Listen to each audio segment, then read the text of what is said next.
Hey guys, this is Nick here back again with What Game Now, and we are back with another Warcaster video. This one is going to be the Marcher Worlds, and is going to go ahead and talk about the rest of the Marcher Worlds releases that have come out with the first round of Kickstarter, and also going to close off a few things that we had from the first round that came out in addition to that. So, without any further ado, let's get rolling. Before we do that, I want to take a moment and apologize. I have failed you. I did not go through the fluff of the units in the first video, so allow me to address this. Coalition Weavers, guy in the middle right there, are support individuals for the Warcaster. They go out with the Force. They are the relay for the Warcaster's ciphers. They basically become conduits. The Warcaster can just start firing crazy stuff through them. The Coalition's Weaver is armed with a battle staff, and that helps them with a little bit of board control, so they can just bounce people back. The Hunter is a marksman, as you might expect. They're the scout snipers of the Rangers, highly accurate. Each round fired is effectively an armor-piercing round that can be charged with arc to punch through heavily armored targets. Also, because they're snipers, they have been trained to fire and displace, so as soon as they shoot, they're going to run away. And their mimetic cloaks are going to help them stay out of sight. The Ranger Fire Team, the unit, are the grunt infantry of the Marcher Worlds. Armed with fusion blades, battle rifles, and null detonators, they fulfill a variety of roles. Their slip displacers are going to give them a great degree of mobility, if you're willing to be a little bit arc intensive, and their weapon loadout gives them a effectiveness, against a variety of foes. Lastly, we have the Dusk Wolf. So the Dusk Wolf is a durable and versatile chassis. It's kind of meant to be cheap, slow, but highly rugged, and if somewhat dated, it's somewhat dated, but it was the addition of a Arcantric turbine that was a big deal with it. Its modularity has made it a wonderful and well-accepted companion to Ranger forces, allowing it to be highly flexible and deal with whatever the Rangers need. Its Arcantric turbine is really cool because it lets it move around at high speed, and that alone has kept this rugged machine in service long past when it might be otherwise removed. So with that, let's start talking about new stuff. And we're going to start off with the Combat Engineer. Well, as it says, these are the Combat Engineers. They're a rather special breed of individuals, somewhat cantankerous according to the little fluff blurb with them. They go into combat fully laden with equipment, tools, and torches out there to repair and see to Marcher World's technology on the battlefield. With a speed 5, Mat Rat 3, defense 2, armor 4, 2 hit points, you're not going to expect much in the way of offense out of this guy. He does have ranged weapons. It's worth noting. It's not a bad ranged weapon. Defense 2 is a little unfortunate, but armor 4 with 2 hit points, you're not quite a marauder, but you have more utility. Mat 3, Rat 3 is a little bit sad, but not the end of the world. He is armed with a fusion torch, which is a range 8 POW 3 weapon with the high intensity rule. When you make an attack with this weapon while you're charged, you add 2 power dice to the attack for each arc instead of 1. Power dice are the red dice. So normally when you make an attack, if you have an arc on you, you're going to get 1 red dice. This guy gets 2. Rat 3 with 2 red dice isn't terrible. Okay, there are warjacks that are less accurate than that. Unfortunately, range 8 POW 3 is a little bit unfortunate. And he also does have a wrench. As range 1 POW 4, he's going to hit you with the wrench. His combat ability is not what we're here for. The fusion torch is just a really cool, hey, I have it if I need it. The real meat and potatoes of what this guy does is his abilities on the left. Jumpstart. Once per activation, you can spike to remove an activation from a friendly warjack. Excuse me, what? Warjacks are one of the most powerful combat elements in the game. Jumpstart lets you remove an activation token from it at the cost of an arc. The only downside is you have to have the mechanic charged. And the mechanic being charged is... there's some utility there, but I don't find he's usually the guy who's getting charged. He can repair, as you might expect from a mechanic, special action to repair a friendly model within an inch. Note this works on anything, which is kind of interesting. Roll 3 action dice, which are the white ones. For each strike you roll, remove 1 damage point from the model being repaired. You could potentially repair 6 hit points in one go. That said, there's very little out there that it can actually take 6 damage so far. Spotlight. While he's charged, enemy models within 10 lose stealth. Stealth is already an 8-inch aura, so it's kind of an extra 2 inches you can take off stealth. It lets other people shoot it, though. There's a good argument for giving this guy a charge in a full-size game, the full battle, just because at the skirmish size, stealth isn't that big of a deal. And you're probably going to have him charge anyway to let him jumpstart. Okay. Now the downside is if your opponent's not using stealth, if your mechanic's not in position. Remember, the mechanic kind of wants to be within 15 inches of the jack that he's going to be jumpstarting. That sounds like a long distance, but he's kind of slow. And he's going to be tethered to that jack pretty hard. So I found that his spotlight ability, while helpful, doesn't come up too much. It is worth noting that it ignores line of sight, so it does work through buildings. It's a helpful ability with jumpstart. You're going to get it anyway because you're going to want to be able to jumpstart. So I'm cool with that. Tune up. This model can make a special action to tune up a warjack within an inch. Continuous effects on it immediately expire and you gain the tune up continuous effect. So the removal of continuous effects right off the bat. So for example, if you've watched a lot of our games, I play Continuum. Dave plays the Dirty Marcher Worlds. I tend to fire off a lot of holophage cannons. Okay, well, that's going to put out the continuous effect for corrosion. Not having or being able to strip that off kind of as needed is very helpful. Tune up, however, is the big part of this ability. It's +1 strength, mat, rat, and defense.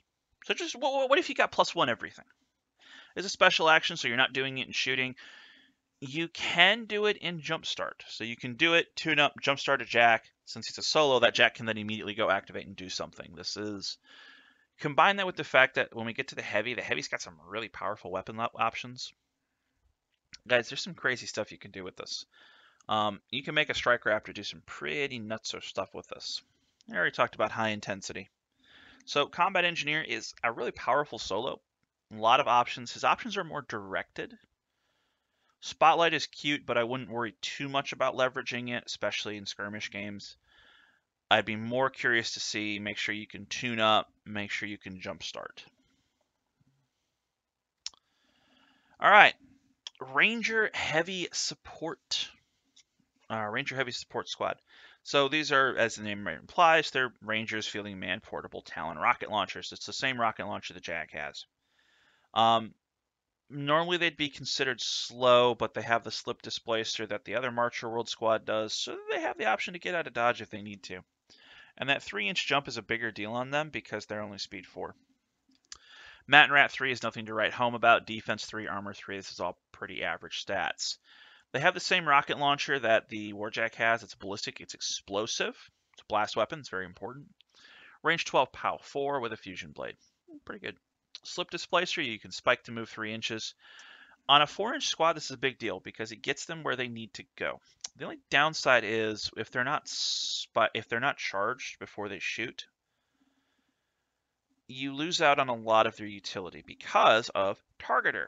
This model can reroll ranged attack rolls if it's charged. So 3 white and a red, you can reroll it if you want it.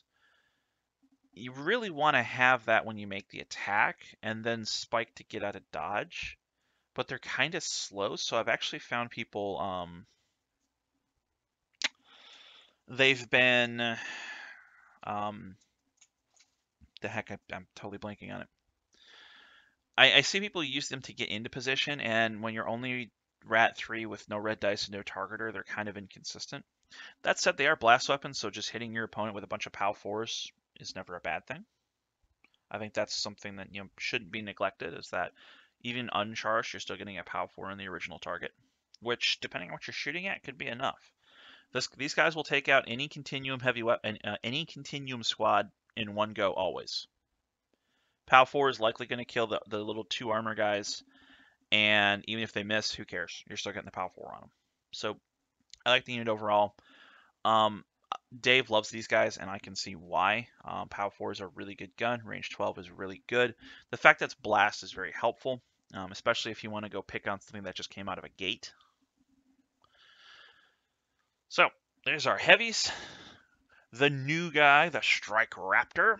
So Strike Raptors are the heavies, the heavy warjacks of the Marcher worlds. They actually have jump jets, so they can burn some arc for a short burst of flight. Again, I emphasize short. Making it a highly maneuverable machine, especially when it's speed 6. It's actually faster than a Dusk Wolf, and with fly. It's pretty good. Weapons and stat-wise, speed 6, strength 4, mat rat 4, defense 2, armor 5. Armor 5 good, defense 2 bad. Okay, armor 5 is it's chunky. He's not going to be trivially removed. That said, at defense 2, he's fairly easy to hit, especially if he's not in cover. Mat rat 4 is pretty average, and speed 6 is, that's pretty good for something this size. He's got 4 hit points and 8 weapon points, so he's got 2 points better armor than a Nemesis at the cost of an extra hit point. The Nemesis having an extra hit point and an extra defense. All right, let's get to his abilities. This is the important one. Jump jets. Once per activation, you can spike to gain +3 speed and flight. You kind of want to do this before you move, and I'm kind of hoping you can attack before that. Heavies with a lot of their guns, I think you're really, really, really gonna want the arc on you to actually leverage stuff. So I don't know. I like it. It's a good maneuverability piece, but I feel like if you're using it, something might be a little questionable.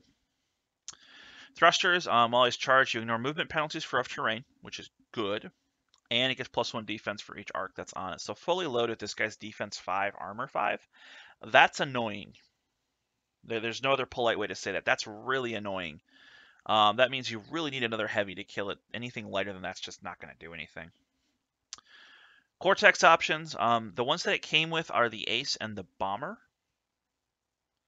So the Ace head is +2 range on all your range weapons. Your Marcher worlds, that's amazing. Nothing much to say there. And a Bomber, you get +1 action die on attack rolls with blast weapons. So action is a white dice, if I recall right. Let me just double check. Yes, action is a white dice, so you're effectively Rat 5. And while you make explosion weapons, while it has flight, you get a 2-inch move. I think this is super janky. You don't have a lot of explosion weapons. It's really arc intensive because you want to spike before you shoot, so you can make the attacks. It gives you a lot of maneuverability. I mean, you can spike and move this thing 17 inches with the bomber head. That's the big advantage here. That being said, if you don't need the movement, who really cares? Go ahead and mention the other 2 heads while I'm here. The Dogfighter is not available in the current box. It's coming in the next wave, next Kickstarter. Basically, when you're targeted by a range tech, you have 3-inch move after you're shot at. Very helpful, especially if you're looking at a heavy, where that heavy's got like 4 guns lined up on you. And that's really, if you're fully loaded, kind of what's going to be shooting at you. So I think Dogfighter is a very good one. And Structural Analyzer, melee weapons gain +1 POW. Right now, not super thrilled. That said, next wave might change that. Personally, right now, I think the Advanced Optics is probably the best one, or the Ace is probably the best one. The Dogfighter will be very interesting going forward. Weapons. Some of these you may recognize. The Flamethrower, the Talon Rocket Pod, the Battle Rifle, and the Railgun we all talked about with the Dusk Wolf. The Flamethrower is a spray weapon with fire, range 10, POW 3. Cost 2 makes it really cheap, so it's easy to slot in there. It's nice to have the ability to hit multiple guys in one swing. And fire as an effect, even if you don't kill the target, is still a very helpful thing to leverage. Talon Rocket Pod, if you're going to do the bomber head, this is what you're using. I mean, it's the only explosion weapon that it has. It's a rocket pod. There's not much to argue with here. It's cost 2, excuse me, so you can have 4 decent weapons on it. It's a shoulder mount, so, rocket pod, plus 2 other things is pretty reasonable. I did notice that the only two cost arm that it has in the box is the Flamethrower. So Talon, Flamer, Flamer is a good infantry killer. And if we go back up here, that would combo pretty decently well with Ace, getting them all extra range, or Slipfield. Good infantry shredder if you want to do that route. Battle rifle, charge, it gets +4 range. It's cost 1, so that's the most interesting thing about it. It's a 1 cost POW 4 gun. That's range 16. That's pretty good. And the railgun, range 18 goes to 20 with the ace head if you want to do that. POW 5, and you can spike to drop your opponent's armor by 1. It's a spike after you've rolled the hit roll, so there's no reason not to do it. The only downside is you probably want to fire the railgun last. I've always found that the railgun always misses. The two new weapons for this guy are the fusion drill and the particle accelerator. So the fusion drill is an arm weapon, cost 1. It is a POW 5 melee weapon, range 2. I want to see what other melee weapons this thing has. This is a very generic thing. The advantage of the melee weapon is you can ignore cover. That's good. Or you can just take the flamethrower and ignore cover anyway with a gun. I'm not the biggest fan of the fusion drill right now. The particle cannon, on the other hand, range 12, POW 6. This thing hits like a truck. It is cost 3, so it's a good shoulder mount gun. Particle, battle rifle is not a bad loadout. Singularity collapse. If you destroy an enemy model, other models within 2 suffer a POW 4 damage roll, so it's effectively Mega Blast. If you kill somebody, everybody within 2 inches is eating a POW 4, which at POW 6 with this guy's stats is probably pretty reasonable to do. And it's not limited. It's not like Blast where it's the 2 closest guys. It's literally everybody. It's everybody within 2 inches. It can hit friendlies, it can hit gates, it can hit 5 guys if it's there. If you've watched our battle report, this thing killed like 4 models in one shot with this thing. Very, very powerful gun. Honestly, I would probably, if I'm running Strike Raptors, 2 particle cannons is probably my way to go. 2 particle cannons and then 2 cost 1 weapons, probably battle rifles, and just sit there cackling maniacally as your opponent tries to deal with it. The Dusk Wolf added some new weapons, and you'll see the 2 of them on the far left here are also available to the Strike Raptor. We're going to go ahead and start with those. Particle Accelerator, range 8, POW 1 with high intensity. This rule's cropped up a few times.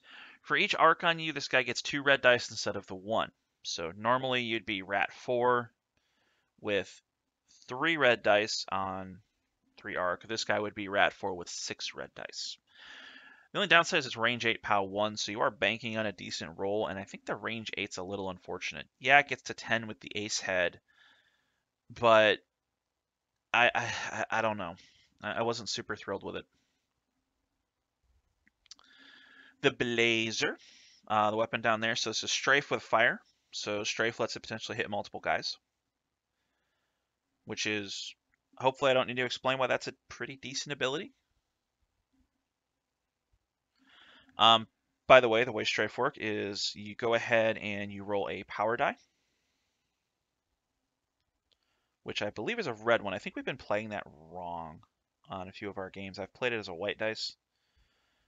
Roll 1 power die. Yeah, I believe it is going to, yeah, it's a red die. So it should be getting at least 2 attacks every time. It is cost 3, range 14, POW 4 though, and it is worth noting that you must target a different model with each attack. You can't just hit the same guy 2 or 3 times. It's kind of janky, but it's kind of good. The cost 3 really hurts. I look at this and go, well, why am I not just taking a particle accelerator? The Dusk Wolf weapons, we have an Impaler, which is a brand new melee weapon. Whenever you resolve a damage roll with this attack, its target's armor is reduced by 1. It is only POW 2 though, so you're hoping to roll really well, and you kind of want to be fully loaded. At cost 1, that makes it at least vaguely interesting. So, your mileage may vary. The Wildflower is a cost 2 support option. You can use, it's got a ability called Eruption. You can choose to use it when it makes attacks with its activation. All models within 3 inches take a POW 3 explosion damage roll. So this is good for a melee loadout, Dusk Wolf. So, okay, cool. Double Ripper Wildflower or Ripper Impaler Wildflower isn't a bad loadout. And the slug gun's a new cost 1 arm option for the Dusk Wolf. That's a gun. It has repulsor, so if it hits somebody, it slams them 3 inches away. Range 8, POW 3. While I am here, let's talk about the new head options. Those are fighter and sniper. So the sniper head, +2 range. It's the same thing that the ace head has on the Strike Raptor. You know, if you're going for a ranged loadout, it's not bad. I'd still rather take the one that go ahead and ignores cover if it's charged, because I think cover is going to be more impactful than the extra range on a lot of this guy's guns. The big new head, though, is Fighter, which has Rapid Strike. When this model attacks during its activation, it can make 1 additional melee attack with each of its melee weapons. So, Fighter with, maybe Impaler, Ripper, Wildflower, or Ripper, Wildflower, because the Ripper gets extra attacks too. You can make one of these things into a little whirling dervish and just mow down a bunch of guys.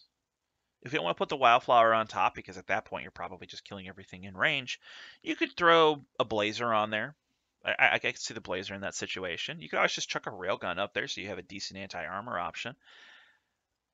Although I'd contend in that situation that I might want the extra attacks. Maybe a Rocket Pod might be better just because you're not going to have the ignores cover head. You know what? This thing can turn into a little bit of a whirling dervish, and I like that. Martial worlds have a very ranged-heavy focus. Having a light that is that effective in melee, I think, is a big deal for them. Also, might encourage Marcher players to play something else aside from more guns. All right, closing us off for this, we have Artemis Fang. Fun fact about Artemis Fang, she is actually related to Kane from War Machine. We're not sure how, just that she is. So, she's a fairly renowned warrior, both among the Rangers and her foes. She is actually a mage. She can use arc to an extent, and she uses it through her weapons. She is what is referred to as a gun mage, a member of some ancient order that everybody totally forgot, but if you know War Machine, you know what a gun mage is. She's basically a sci-fi gun mage. She's arc-imbued pistols. Fantastic. It's also why her being with Kane is actually from Kane's line is really cool. Deployment cost 1, fairly standard. Speed 7, Mat 3. Okay, Mat 3 is irrelevant. She doesn't have a melee weapon. Rat 6, Defense 4, Armor 3 with 2 hit points. Defense 4, Armor 3 with 2 hit points is fairly respectable. That being said, I have killed her in 1 shot. Multiple times. Or, no, it's been 1 so far. But just running it through, it's very easy to kill her. I've seen her killed multiple times online. That having been said, she's a weapons expert for her 2 arc lock pistols, which are a range 10, POW 3. And say that doesn't hit very hard. She's got good speed. She's highly accurate, but her gun doesn't hit that hard. Rat 6 is good, but you really want to be charged. I'm glad you asked. Abilities. So first off, let's start with the charge ability. Smart Lock. While she's charged, she ignores cover. So Rat 6 and you don't get cover. Now all of a sudden that Rat 6 is looking pretty good. So she's 6+1 red. You are whatever your base white dice defense are.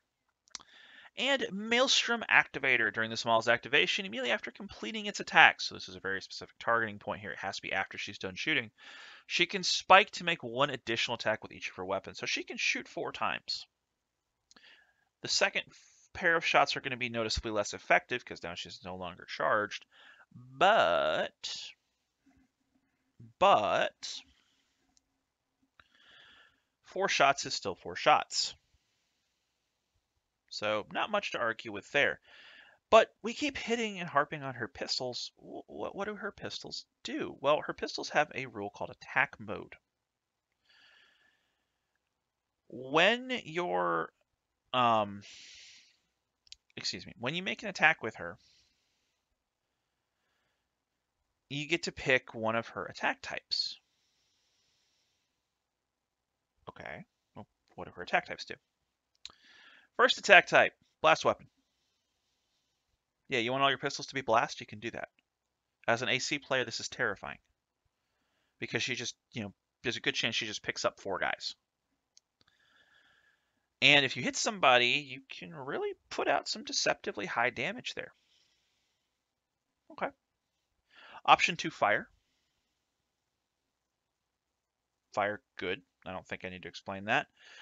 Fire is going to disrupt your opponent, so if you're shooting a Warjack or something, you can just go ahead and drop that on there. And just be like, okay, cool, life goes on. Fire is going to make them less effective. And they might take damage at the end of the turn, which is all really good. And that damage is more likely to happen than her little POW 3. The last option is Revelator. Revelator lets her ignore stealth. That being said, she's only range 10, so this isn't the biggest ability out there. But if you need it, it's there. She can plink somebody 17 inches away who's in stealth. Not bad, especially if she's charged and ignoring cover for the attack. That's a very potent ability. The biggest downside with this girl is her survivability. Defense 4, she really wants cover, just isn't quite enough, I've found, especially when she's only armor 3 with 2 hit points. My first outing against her, I shot her with a holophage cannon on a fully loaded Nemesis. Her defense 4 to my rat 4 with 3 power dice said I hit, I drop your armor to 2, and all I need is a 4 to kill you. She is a glass cannon, but good lord, is she an effective glass cannon. She's a little bit arc intensive, but hey, we're good to go. I do want to point out with her arc locks that whenever you make the attack you get to pick, you could potentially shoot every weapon with a different attack mode. So that Maelstrom activator letting her shoot twice effectively, those second shots being blast weapons is a very effective choice. I mean, honestly, just take 4 blast weapon shots if you want to. A very potent character. I quite like her. Of the heroes, I like Raxus the most because of his utility. It's the same argument with why I liked Wojtek. If you watch the wildcard video, if you watch the wildcard video, I like Wojtek the most of the wildcards because of his utility. I like Raxus the most of the heroes because of his utility. She is a good solid number 2 though. Voss has some really cool abilities. I think he combos well with his faction, but I think these two do a little bit more. She may be the least interesting directly, but she's got the best output. So guys, that's been Nick with What Game Now. I'll catch you on the next one. Hey, this is Dave. If you like what we're doing here at What Game Now, go ahead and click on one of the videos which should be on either side of me, or click right in the middle and go ahead and subscribe to the channel. Don't forget to hit the bell once you subscribe so that you know when we have new videos. Please go ahead and share us with your friends. Let everybody know that we're here. Thank you for watching, and thank you for all of our subscribers already. And we look forward to bringing you more content every chance that we get.